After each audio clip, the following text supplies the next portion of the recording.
and welcome to today's video. What I wanted to do today, or the whole purpose of this video, was to tell you the three most important things that I discovered as a photographer. So I want to get you up and running as quickly as I possibly can. For anyone that's just starting out with digital photography, maybe you just bought a DSLR, or maybe you're still using an iPhone, which is also a great camera. I wanted to give you three things which I think will make the biggest impact on your photography. So that's what we're going to do today. So what are those three important discoveries that I made? Well, one is shooting in RAW. No, I don't mean shooting in the RAW. The other one is cropping your photographs. And the third one is a kind of a combination of both of these really, and that is to treat your photography as a two-stage process. The actual shooting, and then there is the editing and the post-processing afterwards. Those are the three most important things. Anyway, so what we're going to do is we're going to go straight into Lightroom and look at some photographs that I took the other day. Now, what's quite interesting is that actually the last couple of shoots I didn't really get any decent photographs at all. Nothing that I would get very excited about, and there's a lot of underexposed photographs there for one reason or another, but I actually think that's just probably a great way of demonstrating why these three things are so important, because I'm hoping that we'll be able to make some decent images out of something that looks like it ought to be just thrown away.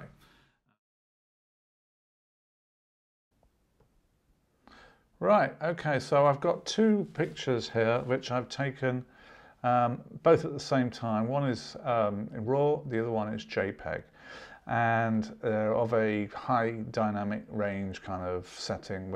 It's just a room that I'm sitting in at the moment. So let's see what we can do with the JPEG. So if we want to edit this, we can increase the exposure, and yeah, there you are. You see the interior of the room. The windows are starting to get washed out, so we can bring the highlights down a bit on that to bring them into the correct exposure. But as you can see, everything looks a bit kind of weird colours. It looks really sort of purpley and orange, and it's not very nice at all. So let's go and have a look at the RAW picture. So here's the RAW picture, and yeah, we can see we can bring up the exposure and look at the difference. I mean, how much nicer is that? All the colours are there, and it's because it's a much bigger file size. There's so much more information to play with that the software can get at, and that is the difference. Much better. I mean, look at that. That looks like something like a 70s kind of Polaroid or something. Okay, this time I'm in a different program. I'm in the Photos program. This one here, which is the Apple Photos program. And I've got a picture here that I took in South Africa. Nice little picture of these two giraffes. And I want to show you a little bit about cropping here. You can obviously do your cropping in Lightroom as well, but I just thought I'd just try this other program just to show you. So, okay, we're going to crop this. Now, it's not a bad photograph, but clearly there is a few, like this bit of sky here is kind of pointless and it's distracting, and I think we need to bring that down, certainly. So if we just grab that there, it's actually not as easy as in Lightroom. Look at that. Okay, we'll bring it down. We're keeping the same aspect ratio, which we don't need to do. We could actually change it, but let's leave it for the moment. So can you see that immediately that looks a bit nicer because it's no distraction. Now, I also think that this expanse of green here isn't particularly exciting either. So how about we take that out and we just get a little bit closer to these giraffe. Maybe we just leave a tiny bit like that.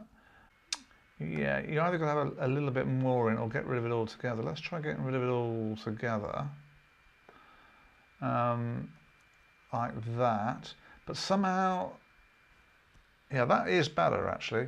But maybe we've still got a bit too much at the top. I quite like the sort of having the negative space up there, but that might be a little bit too much. Plus also we've got this little creature here, so I think we can just bring this down a little bit like that, and just see if we can look at the edges and just check that it's looking good, and then let go. I think that is really much better, and that's just from the cropping. I think that's quite a difference from where we were before. Now you'll notice that this is actually a JPEG file, which is very frustrating for me, because it means basically this was before I realized that you should be doing everything in RAW. So all these lovely pictures that I took of these animals, which I may never get to see again, I can't do the kind of editing and processing that I would like to do. So it really emphasizes to me, you've got to set your camera to RAW and forget about it. Just get out there, because you will regret it in years to come when you go back to your old photographs and you discover that you've got some pretty nice photographs that could be a heck of a lot better if you could process them. Yes, I can process this a little bit. Quite sure how to do that. There's quite a lot of underexposed photographs there. This isn't my sort of usual. There's a batch here of this little lot which I took when we went for a cycle, and I'd taken these photographs, and after having had the camera on a tripod and everything was set to manual, and I forgot basically, because normally I would have the camera as on aperture priority as my default, and that generally means that my photographs are usually fairly well exposed if I just take the camera out of the bag and snap away. But I forgot, and I've now got a bunch of photographs which are disappointingly underexposed. However, the good news is that they were all done in RAW, and it means that I have some possibility of recovering a decent image, even though they are underexposed. And I'm not saying you should just ignore exposure in your camera. Of course you should try and get it right. But we're beginners and we're going to make mistakes, and that's why having things in RAW is going to be a big advantage for you. So let's start off with this picture here. You can barely even see what it's of, but if we now start to edit it, we can bring up the shadows. And we can see, yeah, we've actually got something. We've got a little guy running. There's quite an interesting sky here. Maybe we can do something with the sky by bringing the highlights down a little bit, and bring the exposure up, just something like that. It's not a great photograph, but it's a hell of a lot better than it was a moment ago when it was just like that. And as I demonstrated earlier on with the JPEG, we probably wouldn't have been able to do even that. So there's something there. Now what I will tend to do if I've got a batch of photographs like this, which probably are all taken around about the same time in the same conditions, maybe even the same subject, as a quick way of fixing all the photographs, there's a little feature here where I can copy those edits that I've made, and they're very, very simple edits that I've done so far, and we can get a lot more sophisticated than that.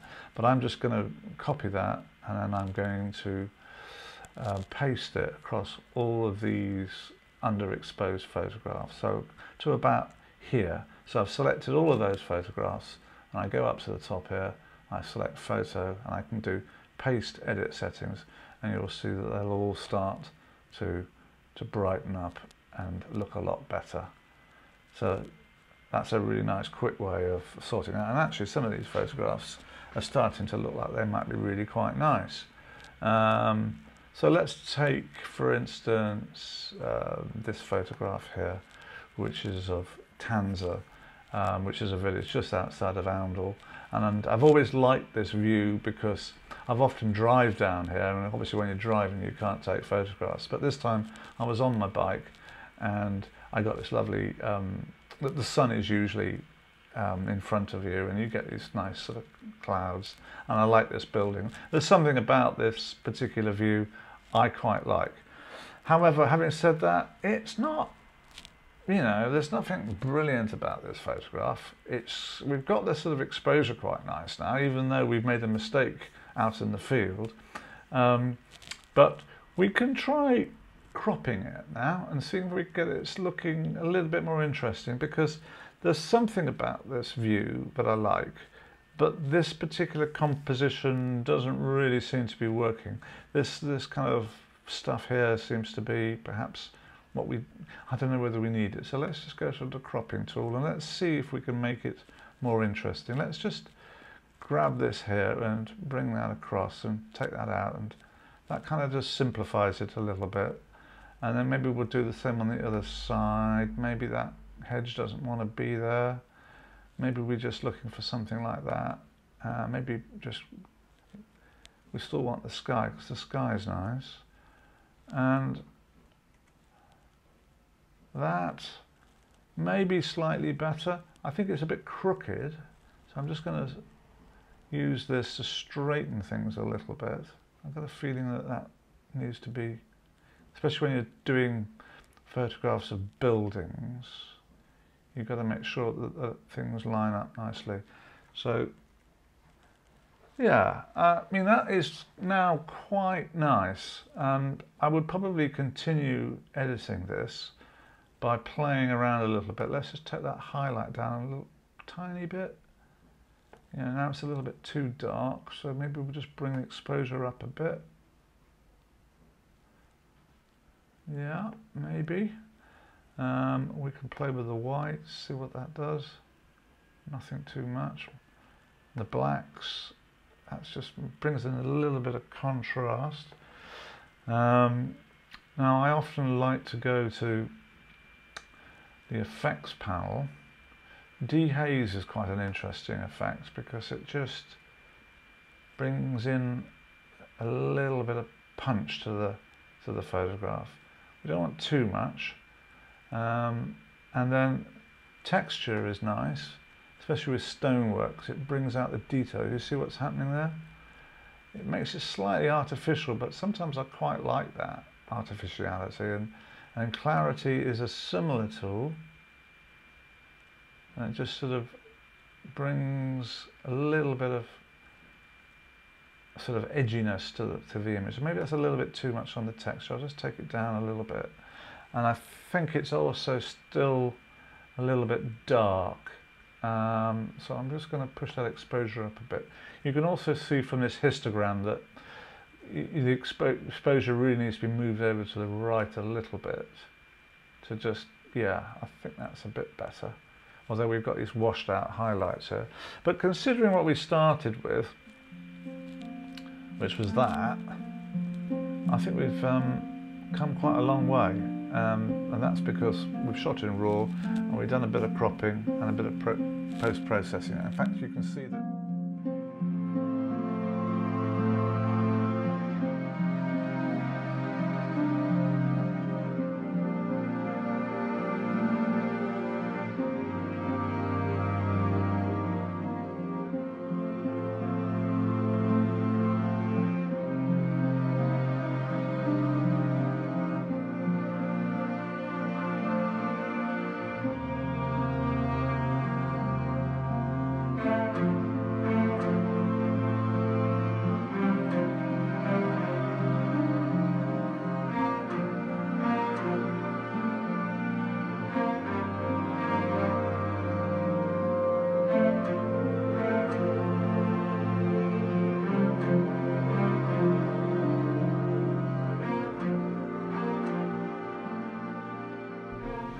So I hope you've enjoyed that.